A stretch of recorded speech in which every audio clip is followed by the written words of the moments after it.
How has the average type of rich person changed over the past 10 years? I imagine with AI now becoming a thing, you have a lot of people doing these like vibe coding startups, buying $1 million penthouses in New York. Yeah. I guess not $1 million. Yeah, way more than $1 million. Way more than $1 million. $50 million penthouses, yeah.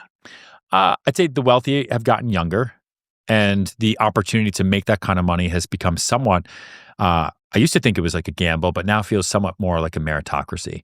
If you're incredibly smart and you find it there are incredible paths towards wealth, right? As you just said, like there's, and you don't have to reinvent the wheel. You just have to make a better one. Like that, I think, is what gives me a lot of comfort in whatever we're building and what other people are building. Like you don't have to go and invent something new. You just have to make a better new. And I think young people see friction, and they also have less to lose. Right? It's not like they're giving up their jobs and they've got a wife and 3 kids and tuition payments. They're like, I'm 26 years old. Why not try and go swing for the fences? It'd be way cooler if I could have something that does an X and a Y. I would say the consistency with incredibly wealthy people, though, is their value of time. They just text. The size of deals I do that are, Do they take calls often? And no. If they No. Oh, that's interesting. Yeah, that's really interesting. I keep talking. Expand on that one a little bit more. I just sold something. Phone calls. Hates them. I just sold a place in Florida. I guess when the deal's all said and done, so it's like $210 million, all over text. And I literally could go on my phone and I have a note to him. I'm like, it would be easier if you could just give me a call and I could walk you through. And he wrote back, "Don't take it personally. Time is the greatest asset." I was like, I get it, but like, okay. Seems like a smart guy. Oh, but has clearly figured it out. But like they don't, and part of it too is for liability. Everything I say is now in text. Wow. So I can't just get on the phone and be like, blah, blah, blah, blah, blah, right? Everything is in writing when you do things by text. So I think you're protected that way. And contracts are still done through DocuSign and email and lawyers and anything that's really, really important, they'll do over the phone with legal. But as far as I'm concerned, everything stays in writing and it stays in text because it's just quicker and to the point, and it's harder to BS. Like if someone sends you an essay of a text, you're like, dude, you're full of shit.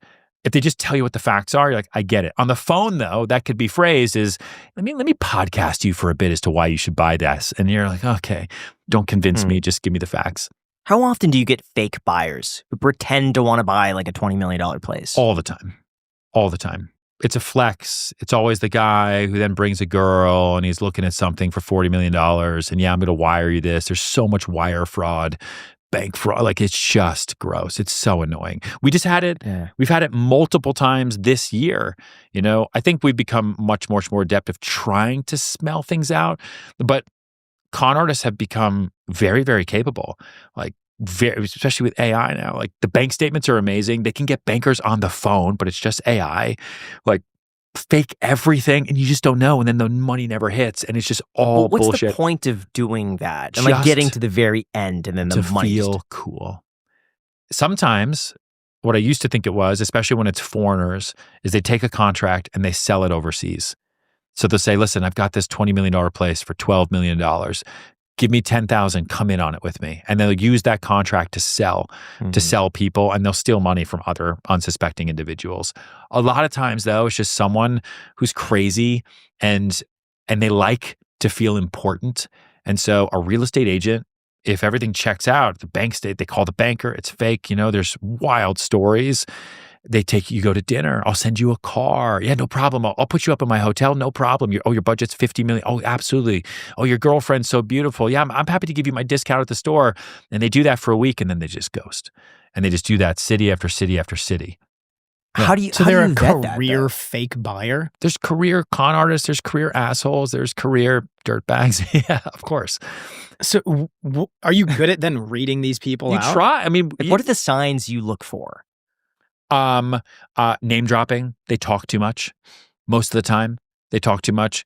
Obviously, so that's one. That's early on in a phone call. Okay. They also talk on the phone. 2, ungoogleable. Like if you're buying something, you're saying you have a budget of over $10 million, and I can't find you anywhere. If your social's sketchy, if you're not really Googleable, if the money comes from your mom or your grandmother, or it came from this, or a settlement here or there, like, right? And then you'll get a bank statement. Sometimes you want to check a proof of funds. And instead of calling the number on the fake bank statement, you just call the bank, right? On your own phone number. And you call and say, hey, does this person work here? And you try to talk to them. And oftentimes they don't exist. So those are some of the pretty easy ways to double check. But it does still happen. Like we just had a case, someone, a known guy in a town that we sell in Florida, like goes to the gym with our agents, been around, seemed totally normal. Said he wanted to buy a vacation property to rent out, right? He's getting into the hotel and hospitality business. $90 million. Has a banker, has everything. The money's there, no problem. Gets his attorney to put on attorney letterhead that money is in escrow for the down payment, which I think at that point it was 5%. So it was like $4.5 million. Just telling the attorney, hey, I'm going to wire it to you tomorrow. I want to lock up the deal. Can you just let them know that it's here? It's going to be here. And the attorney was like, yeah, sure. So we have this attorney letter, $4.5 million in escrow. We go to our sellers and say, hey, this deal is legit. It's an attorney letter. Let's move forward. The guy's normal. We see him around town all the time. And slowly but surely, we're like, hey, when are you going to release another issue with the contract? Okay, no, but let's work through it. Like we're holding the property off market. Okay, what about that? Oh, I need to do another revision. Here, there. 30 days. Money never was ever in escrow. It never ever came through. He stopped checking his phone, started calling us under a different phone number, started dodging meeting in town, even though he was there. And the whole thing was fake. Even he never sent Fed reference numbers, which is wire fraud, but he was sending emails like, no, I told my attorney to wire the funds. Oh, I'm going to fire that attorney. Let me get back to you. That buys 48 hours, right? Because we're like, see, okay. And then you sit there and you wait and you call and the number's been disconnected. Oh yeah, dude, my wife, she never remembers to pay the T-Mobile bill.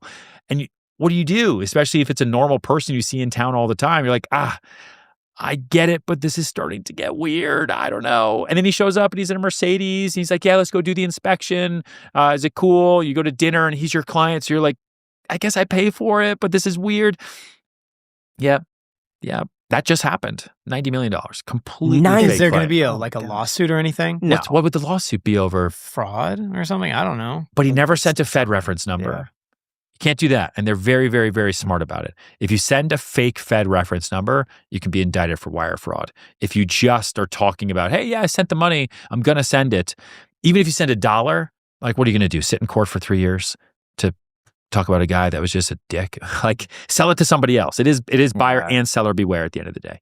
Real quick, how many times have you actually panicked because you could not find your wallet? I'm talking full stop, heart drop, where it's complete panic, because I have way too many times, and now there's a wallet that just shows up in your Find My app. Me telling you that it's been a game changer is a complete understatement, because I cannot tell you how many times I've lost my wallet. But with MagBack, I just open Apple's Find My app to play a sound if it's nearby, or just see it on a map. That's why we're so excited to partner with MagBack. Honestly, we've been waiting to talk about this because they make a smart wallet, and it's one of those products where once you see how it works, you'll just immediately want it. It carries up to 9 cards while still looking sleek, plus they're made of genuine top-grain leather that gets softer and develops more character the more you carry it. It also doubles as a phone stand, and it's compatible with QI wireless chargers, so you don't sacrifice your MagSafe capabilities. In addition to wallets, MagBack offers minimalistic phone cases, multi-chargers, wireless chargers, Tesla chargers, and rim cases and key tags. Funny enough, one of my favorite products is the Tesla-compatible charger. I have it in my Tesla. I absolutely love it. If you have a Tesla,